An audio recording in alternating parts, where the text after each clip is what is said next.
historic spacewalk. Who's out of this world? Girls. This morning, we are following the first ever all-female spacewalk. Gas prices have risen the past couple of weeks, and this morning we want you to weigh in. Would you rather pay by the mile or pay gas tax at the pump? There is a campaign ad claiming Facebook is endorsing President Trump. It's a real ad, but is the claim real? We're separating fact from fiction. It's homecoming week at Washington State University. Tomorrow, the Cougs take on the University of Colorado, and this morning, we are talking what they need for a win. Up with KREM starts right now with Jen York, Evan Narani, and Dina Marie McNichol. Well, 5 a.m. now, it's officially spooky season. To get in the Halloween mood, we carved our very own pumpkins. Can you take a guess as to which one that we did? I don't know why this one might be mine. Can you tell? It's already looking a WSU. little weird there. Mine is the Up with KREM pump. That's Nicole's pumpkin. This is mine right here, Up with KREM. I'm not very artistic at all. And it kind of I made showed. the sun, but I made a couple other things. Yours Show the is moon. so cute, Evan. Thank you. I love There's the it. moon. And then last but not least, oh, it's kind of tough to see. It's a snowflake. I didn't cut the holes large enough. There's a snowflake on there. Very well done, though, all around. We're just enjoying getting into the Halloween spirit. Now we have to turn the lights on. Thanks so much for being with us here on Up with KREM. Send us your photos of your creations. We know that there's some very artistic people out there. Yeah. Maybe did a little bit more than we did here. Yeah, we'd love to see Likely it. a lot more than what we did. Let's be real, ladies. Yes. But of course, you can post pictures of your creations on the Up with KREM Facebook page. You might just see that picture pop up on air. Weather time. Yes, absolutely, because that's also very spooky. Yeah, exactly. That's what I was gonna say. I like how you started out the show and you were like, "We are a little spooky." It is spooky season. We're really going up on that note there. Okay, here's what's going on outside. We actually have a lot in terms of watches and warnings to start off the day, but not many actually affecting the inland northwest. We have a winter weather advisory that is off toward portions of Okanagan County and mainly over on the west side of the state. That's a winter weather advisory. Winter storm warning farther south of Ellensburg. That goes all the way down through state line and into Oregon. Then there is another winter storm warning, winter weather advisory, but also a winter storm watch. That is right around Grangeville. That is for our area, our viewing area. Lake wind advisory off toward Libby into Missoula. So in terms of the Spokane and Coeur d'Alene area, nothing. But there is winter weather expected in the greater region is kind of what I'm trying to get at. As far as satellite radar goes, though, to start off our Friday morning, we're actually pretty dry. We see a few residual showers hanging out from yesterday, but in general, that next wave of moisture isn't going to come until about early tomorrow morning, late tonight into tomorrow. So I know we've been talking about round after round after round of wet weather. It looks like we have a quick break for today from all of that wet weather. Next wave comes late tonight into tomorrow. Saturday, I mean, oh boy, it is all day rain really expected. In some places, heavier rain than what we've seen over the last several weeks, really. We see the 3-day forecast indicating that those temperatures are going to cool down for your Saturday and Sunday. Saturday, just rain. Going into Sunday, showers are apparent. They're kind of spotty, hit or miss, but nothing really widespread. It looks like overall this weekend, Saturday is going to be our main kind of drenching event that will occur. Jen, I'll send things back to you. All right, Evan, thank you. 5:03 now. Well, some roads in Spokane are still blocked this morning from last week's snowstorm. This is after city workers and homeowners cleaned more than 600 tons of debris. KREM 2's Nicole Hernandez is on the South Hill this morning with why it's taking so long to clean. Good morning. Yeah, good morning, Jen. So the waste energy facility has gotten over 3,000 loads of debris in the past 9 days, and that cleanup has definitely helped. This block here actually had 3 of the floor roads completely blocked off. Cars couldn't get through, and now you can see there's really only just a few small branches left over. Here's some video that we have from the day after that big snowstorm. You can see that there's a big difference, but some of the South Hill streets aren't completely cleaned up yet. The city said there's been some confusion as to who's responsible for cleaning what. They said city workers are not clearing any debris on private property, and that's up to residents to clean up. So people are doing their part. They are getting trees cleaned up on their property and in their neighbor's property and taking that in. A lot of people have taken advantage of the waste energy facility's free disposal, some even waiting hours to drop off their loads of debris. But tomorrow is the last day you can drop off that snowstorm debris for free. And the city told us yesterday that they are expecting most of the big areas of debris to be cleaned up by yesterday, and that most of the public areas at this point are clear of debris. Live here on the South Hill, I'm Nicole Hernandez. All right, Nicole, thank you so much. 5:05 now. History is unfolding this morning in space. NASA is conducting the first ever all-female spacewalk. So we want to take a live look at astronauts Christina Cook and Jessica Meir. Right now they're replacing a faulty power controller on the International Space Station. That spacewalk just got underway, about 20 minutes ago. So incredible to watch. So this comes 6 months after the first attempt was canceled due to a lack of available spacesuits aboard the International Space Station. Spokane native Anne McLean was scheduled to participate in that, but it was canceled. That canceled spacewalk. NASA says it is the correct size spacesuits this time. Yeah, so again, this is history this morning.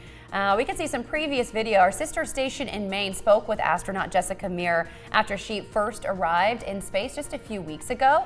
Here's what she had to say about her journey to space. Everybody take their positions, get their headsets on, make themselves comfortable.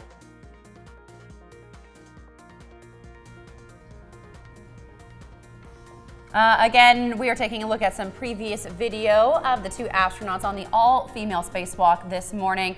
Of course, we'll continue to track that this morning as it unfolds. It is expected to last the next several hours, so we'll be dipping back in to that coverage this morning. There's a live look again this morning.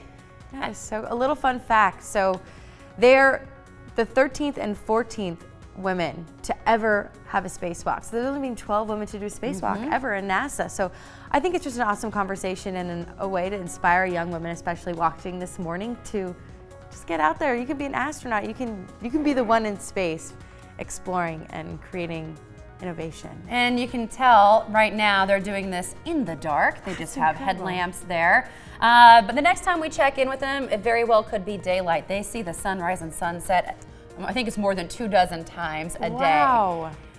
So, you know, they are working in daylight, they're working in darkness. They're pretty talented women. It's incredible. All I'm right. excited to watch them all morning long. Absolutely. So again, we're watching this all-female spacewalk, the first ever in history. Again, that's going to be happening throughout the morning. We'll be checking back in here in the next hour or so. 5:07 now.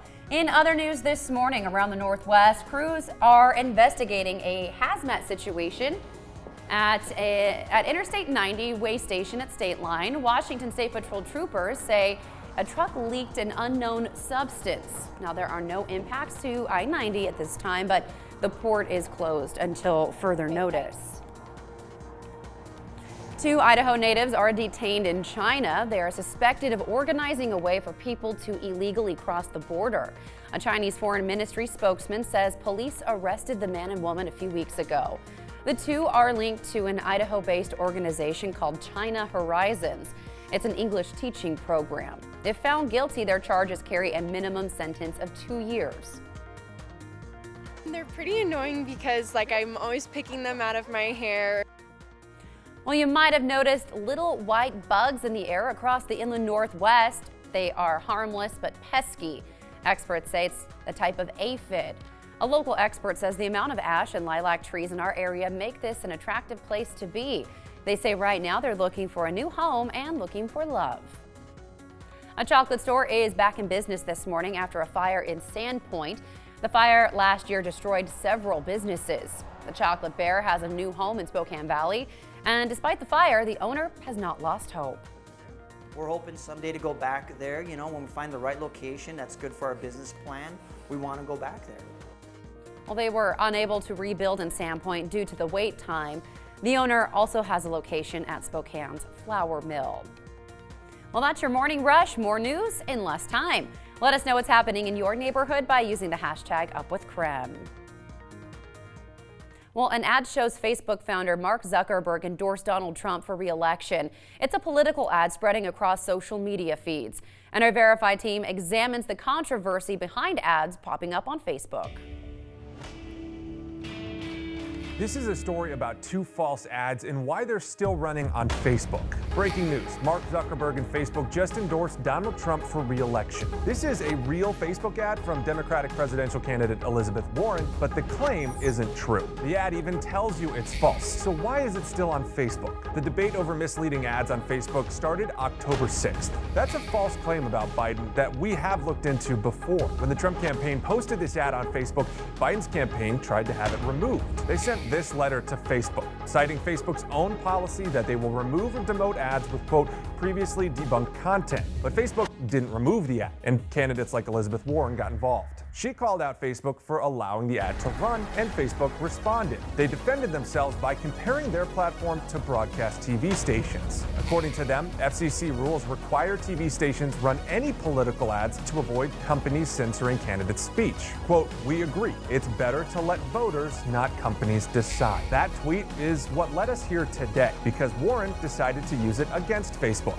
She intentionally made a false ad that targets Facebook to see if it would be approved, and it was. As of now, Facebook is still running the ads on their site. So, claim that Facebook and Mark Zuckerberg are endorsing Trump, false. This is an intentionally false ad meant to prove a point as Warren and others debate Facebook's role when it comes to political advertisements. With your Verify, I'm Jason Puckett. 5:11 now, Jason, thank you. Well, drivers spend 50 cents in state gas tax every time they fill up in Washington.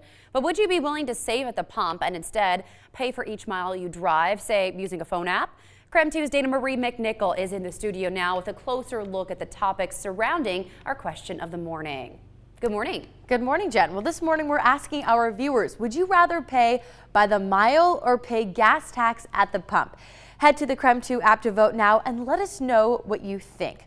So this is where Washington stands right now. Take a look at this. Right now, you're paying close to 50 cents per gallon every time you fill up. That might not seem like a lot, but it does add up, and it's insanely higher than national excise tax, which is only about 18 cents or 25 cents per gallon for diesel. Now, the State Transportation Commission just wrapped up a study on this topic. They found that 68% of drivers actually preferred a pay-by-mile system, and only 19% of people wanted the stick with the gas tax. Now, we want to see if our live poll matches this study this morning. So don't forget to vote. We'll check in with those results in just a minute. We want to hear from you. Do our viewers watching in North Idaho too? If you're wondering, Idaho drivers are paying about 30 cents in taxes per gallon at the pump. Now, let's take a look at how a pay-by-mile tax works. It takes charging drivers by a distance. That would involve using a device that would be installed under the steering wheel underneath. I'm going to go on this side so you guys can read what I'm saying. There we go. The device that would be installed under the steering wheel, under the dashboard, or distance could be measured using an app on your cell phone. Now, if you're at home thinking this sounds crazy, I need you to know there are other states that are either already doing this or working towards it. Oregon has a voluntary system with an app that charges drivers about 1 cent per mile. And what drivers pay in gas tax is given back to them through the app. Starting in January, Utah is starting a pay-by-mile for electric and hybrid cars. Now, here in Washington, there are few things we still need to figure out. First, lawmakers have to find a way to put the changes into action. Next, they need to figure out how to avoid tax avoidance. And last, there would have to be a way to count miles driven out in the state. Recommendations were discussed this week at a commission meeting, and we want to know what you think, so head to the KREM 2 mobile app and vote, or krem.com/vote. We'll be talking about this all morning long. Right now, 100% of you are saying pay by the gas pump. It's still pretty early, so we want other people to join in the conversation. Yeah, I can understand why people here would choose pay at the pump versus living in the city. Eastern Washington's a little more expansive. Sometimes we have to drive a little further to get where we're going, as opposed to, let's say, a very compact urban setting. I agree. I mean, I think it's just another tax that when people hear the word tax, they kind of freak out and they don't really want to pay it at all, but it's just kind of a shift of the way we're doing that. Yeah, and I also think of things like mass transit.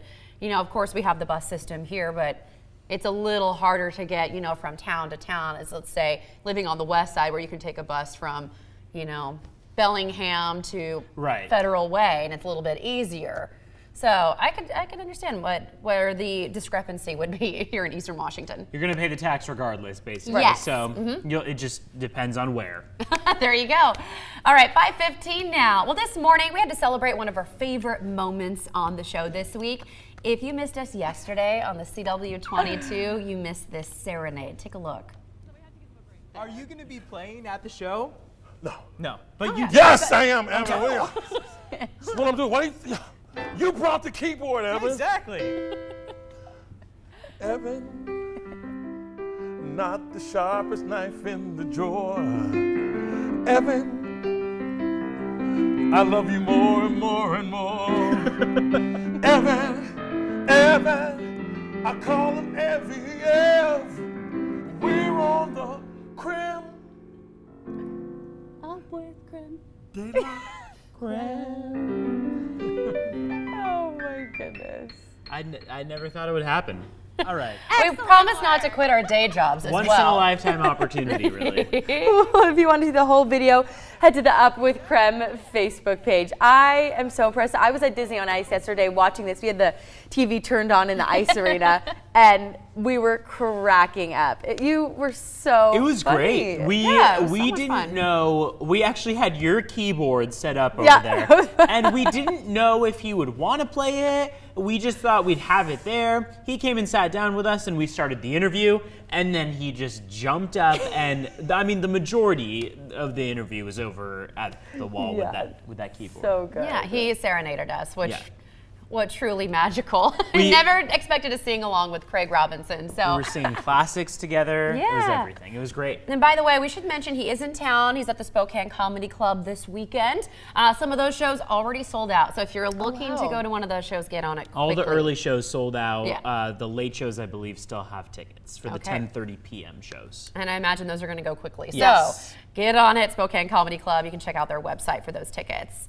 5:17 now. Well, still ahead, we're continuing to follow the first ever all-female spacewalk live this morning. We'll be checking back in on the astronauts working on the International Space Station. And coming up in the next half hour, on the ballot this year is a proposition that would prevent Spokane from starting income taxes. What you need to know before the upcoming election. That story at 6.